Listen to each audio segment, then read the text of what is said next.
In this video, I'm going to give you some general tips and advice that will help you when you're making dives using Backmount configuration. No matter what level diver you are, everybody wants the same thing.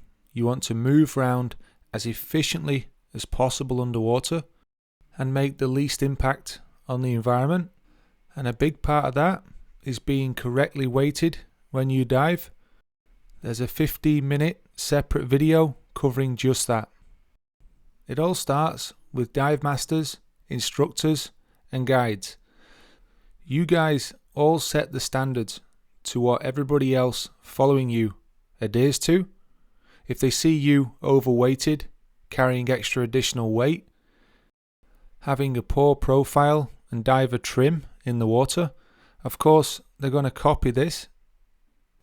I've been lucky enough to dive in many parts of the world, and it's sad to see that very few people actually care how much weight you take when you go under the water.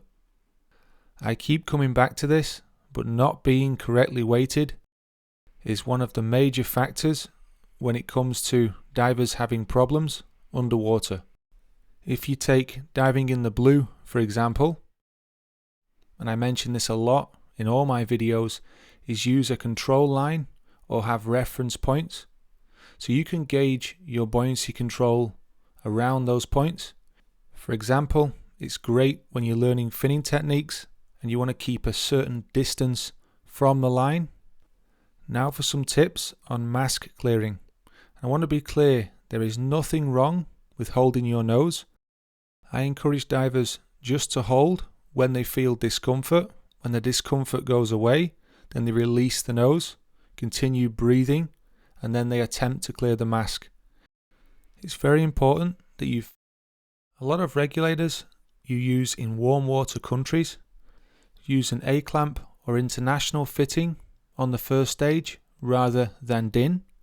This is something you have to be very careful of when diving in overhead environments. As you can see, the valve is the highest point, so any knocks onto the valve itself could cause it to come dislodged and leak like you see here.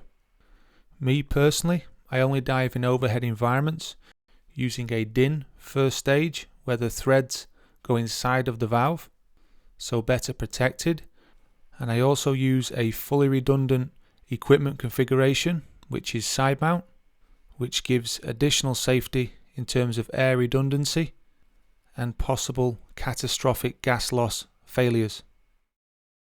To detect problems with skills like a frog kick with a flat blade you see here, I suggest you have a GoPro or video camera and your teammate or instructor records you underwater. It can be a good idea